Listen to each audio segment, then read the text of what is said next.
What will you do? I don't think this is serious. What will you do? Sir, I don't think it's serious. Of course it's serious. Of course it is serious. This is an incredibly serious situation. This could result in major warfare. The Turks are about to send warships. You're telling me the Turks are about to send warships to attack Israel? Well, why don't you get on the telephone and ask them? I don't know. Why don't you get on the telephone and ask them? I don't think it's serious. Don't ask me where you got this from. Don't ask me if I'm serious. Check with the Turks.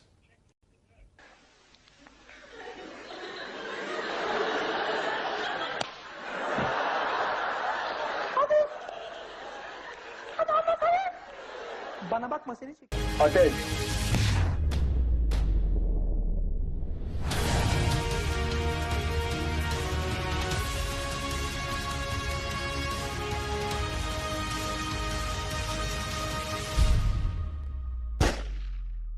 Well, in Jerusalem now is the Israeli Prime Minister's spokesman, Mark Regev.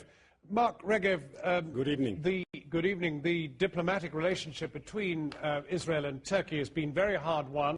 It's one in which many Israelis enjoy both commercial and tourist relations with Turkey, and you've now rewarded it by attacking a fleet of ships that's come from Turkey and killed Turkish nationals. That's a great way to win friends, isn't it? Yes, this is unfortunate indeed. Obviously, over the last few months, the relationship with Turkey the atmosphere has been less positive than it was historically. We think that's regrettable. We'd like to have a much more positive relationship with Turkey, and we'd hope the Turkish government feels the same way about us. So you're going to apologize to them? For what? Killing their nationals. Well, it has to be very clear what happened and how this incident actually developed. There were 6 interceptions yesterday, 6 interceptions, all done by the Israeli Navy. 5 of them were done peacefully, without violence, without harm to soul, to people. In one place, unfortunately, the hardcore extremists on the boat, as your previous piece showed, used violence, and our soldiers who were in the operation had to defend themselves. They were under very, very serious threat. Their lives were under threat. They had to respond. In the last 48 hours, are you going to be treating the Rachel Corrie, which is on its way from Turkey even now as we speak? Is that going to be treated with better respect? Are you going to allow it into its justified port of Gaza? Why justified it? I mean, you raise a whole series of issues there, and I'd like to answer each one if I could. Well, if I could just follow up on that. I mean, the point is the United Nations, just about every world leader has told you to lift the illegal blockade on Gaza. And that's been asked for immediately by the Security Council. So, first of all, a blockade is a legitimate tool when you're in a conflict, and of course you know that we're in a conflict with that Hamas regime in Gaza. There's a state of conflict. The United Nations, according to United Nations rules, a naval blockade is a totally legitimate form of international behavior. It even appears, I believe, in Article 47 of the United Nations Charter. To say that it's illegal, I don't know exactly what you're talking about.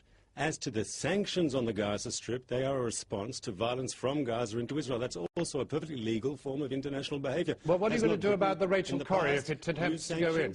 What are you going to attempt to do to the Corrie? Well, the first thing I'll say, anyone who is bringing humanitarian aid to the Gaza Strip, we promise that if you bring that aid to our port of Ashdod, we will guarantee that all humanitarian aid reach the people in Gaza. And if they don't want to deal with us because they don't like us, there's a Muslim country and an Arab country, Egypt, has made a similar offer through its port of Al Arish. Yeah, but the reason nobody wants to take you up on your offer is because you can't be trusted. Why is that? Because you have severed 80% of the aid that's been going into Gaza. It is down to 20% of the levels. This is according to the International Red Cross and the United Nations. It's down to 20% of levels before you started strangling the place. Let's be very clear here. They don't want us to take us up on the offers because they want to make a political statement to break the blockade. It's not because they don't believe the aid won't be delivered.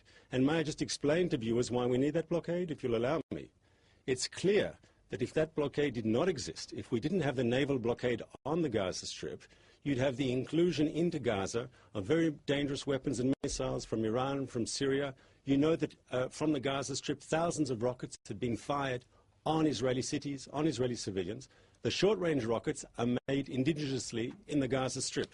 The longer ones, the more dangerous ones, those ones with the most powerful warheads, are military range Grad rockets. They come, of course, from Syria, from Iran. Right. We have to check cargo going into the Gaza Strip. Let me ask you this then. If your allies, the Turks, and they are still technically allies, decide to accompany the next flotilla with a warship, what are you going to do?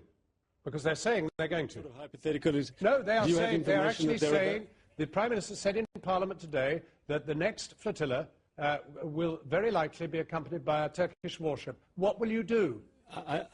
What will you do? I don't think this is serious. What will you do? Sir, I don't think it's serious. Of course it's serious. Of course it is serious. This is an incredibly serious situation. This could result in major warfare. The Turks are about to send warships. You're telling me the Turks are about to send warships to attack Israel? Well, why don't you get on the telephone and ask them? I don't know. Why don't you get on the telephone and ask them? I don't think it's serious. Don't ask me where you got this from. Don't ask me if I'm serious. Check with the Turks. Mark Regev, thanks for joining us. Thanks for joining us. And for more in-depth coverage on that story, including a list of all the Britain